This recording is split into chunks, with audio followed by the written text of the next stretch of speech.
Welcome to a South Dakota blizzard. This is day 2 of everything being closed down, wind blowing, snowing in South Dakota. So let's talk about what to expect during a South Dakota blizzard. Hey everybody, it's Tristan Emond with Mindful Living Realty, realtor right here in Rapid City, South Dakota, the gateway to the Black Hills. But for us this video, let's say we go inside. A blizzard in South Dakota is just something you get used to. It happens. We're in the north, right? Now, depending on the time of year it is, could be a different type of blizzard. If it's beginning of October or in the spring, our blizzards tend to be a little bit more of that heavy, wet snow that dumps on us. So we get massive amounts of snow, breaking trees and doing that kind of stuff.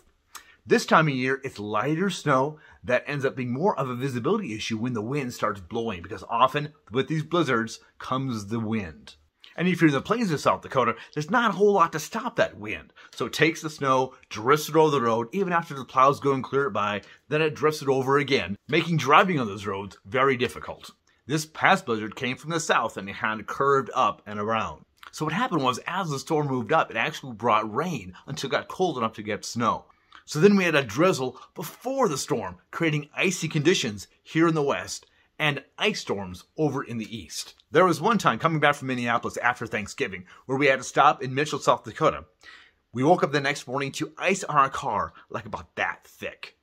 Those ice storms, there ain't nothing to be trifled with. Traveling in these conditions is not only tough, it's really dangerous. They closed down the interstate and they put out a no travel advised warning across the state. And hey, when they say no travel advised, they're not just doing it for their own health. If you don't have to be out, stay home. This blizzard in the Rapid City area, we didn't get a whole lot of snow. But up in Lead and Deadwood, that's a little different story. The Northern Hills always seems to get the majority of the snow. A realtor friend of mine, Matthew Klein, with Century 21 up in Lead and Deadwood area. He lives up in Lead, South Dakota, and he's my go-to guy up there. He sent me this video after the snow last night. Go back, go! Gorilla power! Here in Rapid City, we knew the storm was coming. It had been forecasted for a few days. Hey, watch out, blizzard conditions coming. Monday night, as they started seeing the rain and drizzle start and the snow start and the wind pick up, things started canceling. They canceled schools, they canceled government offices, and even a number of the restaurants and businesses said, nope, not coming in today, we're closing our shop. Everybody stay home and stay warm. And so we had actually 2 snow days. Snow days are great days to stay home and do those things you wish you could do instead of going to work anyway. Read a book, watch movies, take a nap, make Christmas cookies, play games with the family. Plus, it's a great day to cook those cold weather foods. Leftover chili. The next question you're probably wondering is, well, what about power? Does the power go out? In the number of years that we've lived in Rapid City, and we have lived in town, so we haven't had a lot of power lines running out to our property like in some of the rural areas, we haven't had too many issues with the power cutting out during these storms. Sometimes that might be an hour or two, but it usually comes back on pretty quickly. Except for the snowstorm of 2013, the Atlas snowstorm, which was in the beginning of October, and that's where I talked about having that really heavy snow. During this storm, the snow was so heavy that it snapped power poles, dropped power lines, and we actually in town lost power for about a day and a half. Some of the people out in the rural areas, they were out of power for about a week, and we had like 5 feet of snow. It's always good to be prepared for such an event. I did talk more in detail about surviving the winter in this video that I'll put up here somewhere.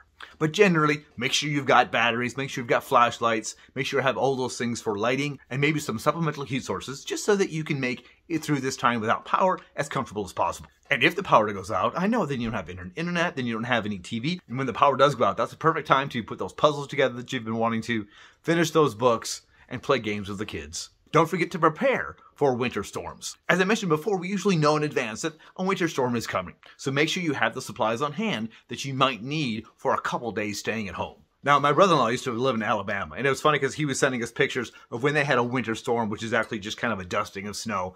And he sent us a picture of the milk cases just emptied out and no bread left in the store. Now, while it isn't quite that bad here, the stores do have a tendency to get kind of ransacked a little bit before the storms. It's always a good idea to have a pantry stocked up on a few things so that if you can't get to the store, you've got the things that you need to get by for a couple days. It's also a great idea to stock up on those portable phone charging batteries so that if you do lose power and electricity goes out, you have some way to charge your phone and other electronic devices. Now, sometimes you have to travel during this weather. Some essential personnel at the Ellsworth Air Force Base, the nurses and doctors at the hospital, those type of occupations definitely need to have certain kind of travel no matter what the weather conditions are like. If you have to travel in the weather, make sure that you grab the vehicle that's got the best traction, the best snow tires, and go slow to get where you need to be. Give yourself plenty of time to get there and don't be in a panic. Make sure you clear your windshield and windows off completely so you're not just looking at a little hole. And make sure you've got a survival kit, extra blankets, and warm clothing in the car with you as you travel to where you need to go. The Department of Transportation, they're out there all the time working on the road. They're going to make sure that I-90 is cleared off first and then the major highways before they even think about getting to some of the residential areas. So chances are they ain't coming to your neighborhood while the storm's in play. In fact, sometimes during the night, they'll actually pull the plies off the road and wait till morning just because the conditions are that bad. Plus, the way the wind takes that snow and drifts it across the road, sometimes even though they've been plowed recently, those roads get covered up really quickly. And if you haven't already got a snow shovel or a snow blower, you're gonna need it. Especially when the snowplow does come by your house and throws all the snow right through in front of your driveway. Ah, the joys when the snowplow comes by. Blizzards like the ones we've had the past couple days are rarely destructive to property. The dangers are more about the slippery roads, traveling when maybe you shouldn't be, and the below zero wind chill factors. If you don't have the appropriate clothing in these kind of temperatures, it's dangerous to be outside too long. So yeah, blizzards in South Dakota, they're a thing. You learn to enjoy some snow days and get some extra exercise shoveling snow the day after. Hey everybody, thanks for watching. It really isn't that big of a deal, but you just gotta prepare for it in South Dakota. Thanks again for watching. Have an amazing day. And remember, love where you live.